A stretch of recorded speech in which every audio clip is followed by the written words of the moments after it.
नमस्कार मित्रों, जय श्री महाकाल। आज बात करेंगे अप्सराओं की साधना क्यों करनी चाहिए। कई प्रकार के व्यक्ति मेरे पास आते हैं और ऐसे प्रश्नों के उत्तर मांगते हैं कि आखिर अप्सराओं की साधना क्यों करनी चाहिए। तो आज इसी विषय पर आप सभी को जानकारी दी जा रही है।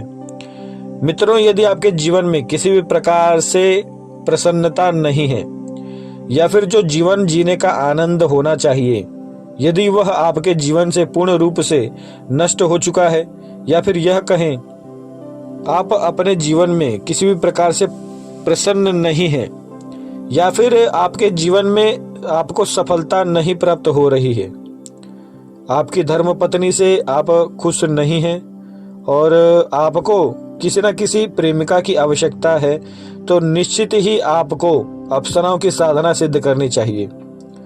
मित्रों, अप्सराओं की साधना सिद्ध कर लेने के बाद साधक का जीवन बहुत ही प्रचंड रूप से, या फिर यह कहें कि एक प्रकार से चमत्कारिक रूप से जीवन जो है वह बदल जाता है। यदि आपने एक बार किसी भी अप्सरा को सिद्ध कर लिया, इसके बाद आपको अपने जीवन में आनंद की प्राप्ति होती है। जीवन जीने में जो आनंद होना चाहिए वह आनंद आपको प्राप्त होता है। साथ ही साथ एक प्रेमिका का जो प्रेम होता है वह भी आपको प्राप्त होता है।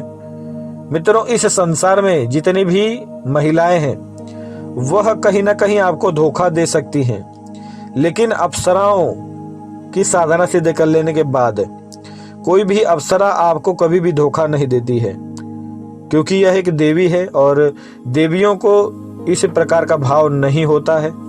किसी भी प्रकार से धोखा देने का कार्य, यह सभी मानुषिक कार्य हैं।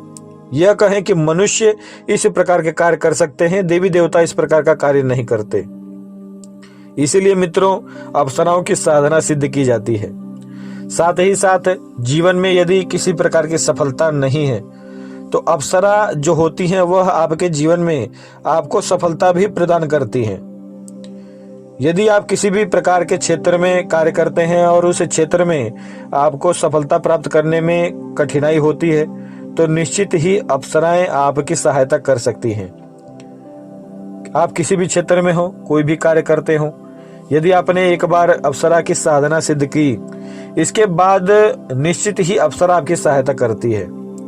अब बात करते हैं मित्रों, कई लोग साधना करते हैं और साधना करने के बाद, यानी कि मान लीजिए किसी व्यक्ति ने अप्सरा की साधना की और अप्सरा की साधना करने के दौरान तपोबल के कारण या फिर किसी अन्य कारण अप्सरा के प्रत्यक्ष दर्शन नहीं होते हैं, फिर भी मित्रों अप्सराओं की सिद्धि होती है और यह कहें कि अप्रत्यक्ष सिद्धि प्राप्त होती है। अप्सरा आपको दिखेगी नहीं, लेकिन अप्सरा आपको सिद्ध हो जाती है। इसमें एक बहुत बड़ा विषय है मित्रों, यदि आपके पास दिव्य दृष्टि है और आपके पास तपोबल है, तभी अप्सरा आपको प्रत्यक्ष दिखती है। अन्यथा यह बहुत ही कम चांस होते हैं कि किसी व्यक्ति को अप्सरा पहली ही साधना में दिख जाए। 3 बार की साधना में, मान लीजिए आपने किसी अप्सरा की साधना 3 बार की, तो तीसरी बार में अवश्य ही अप्सरा आपको दिखती है। यह एक साधना का विधान है और इस प्रकार से साधनाओं में अनुभव भी होते हैं। अब बात करते हैं, क्या अप्सराएं किसी व्यक्ति के साथ संभोग कर सकती हैं? तो इस प्रश्न का उत्तर है हाँ, कर सकती हैं। लेकिन इसके लिए आपको यह चाहिए कि अप्सरा आपको पूर्ण रूप से सिद्ध हो, या फिर यह कहें कि प्रत्यक्ष रूप से सिद्ध हो। अप्सराएं किसी भी साधक के साथ संभोग कर सकती हैं। अब इसमें क्या होता है कि 2 प्रकार से संभोग हो सकते हैं अप्सराओं के साथ। पहला तो स्वप्न के माध्यम से, दूसरा सूक्ष्म शरीर के माध्यम से, यानी कि आप अपने सूक्ष्म शरीर से अप्सरा के साथ संभोग कर सकते हैं।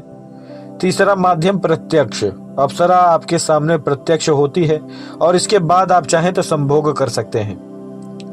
मित्रों, अप्सराओं के साथ संभोग करने से किसी भी प्रकार की कोई भी हानि नहीं होती है, और एक अप्सरा के साथ यदि आप संभोग कर लेते हैं, इसमें क्या होता है कि फिर एक विधान आ जाता है कि आप फिर किसी अन्य महिला के साथ संभोग नहीं कर सकते।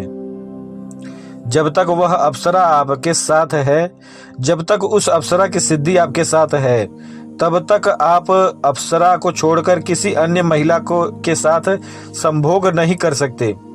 यदि करते हैं या फिर किसी अन्य महिला की तरफ आप आकर्षित होते हैं तो निश्चित ही अप्सरा आपका कुछ न कुछ हानि कर सकती है या फिर अपना क्रोध आपको दिखाएगी। इसी प्रकार के अनुभव भी होते हैं। और एक अनुभव आपको मैं बताना चाहूँगा। मित्रों, एक साधक थे जो कि एक आप कह सकते हैं कि एक पंडित थे और उनका विवाह नहीं हुआ था। उनका उम्र भी अधिक था, यानी कि करीबन उनका 35 से 36 उम्र था उनका। और इस उम्र में उन्होंने उर्वशी अप्सरा की साधना की थी और वह एक साधक थे।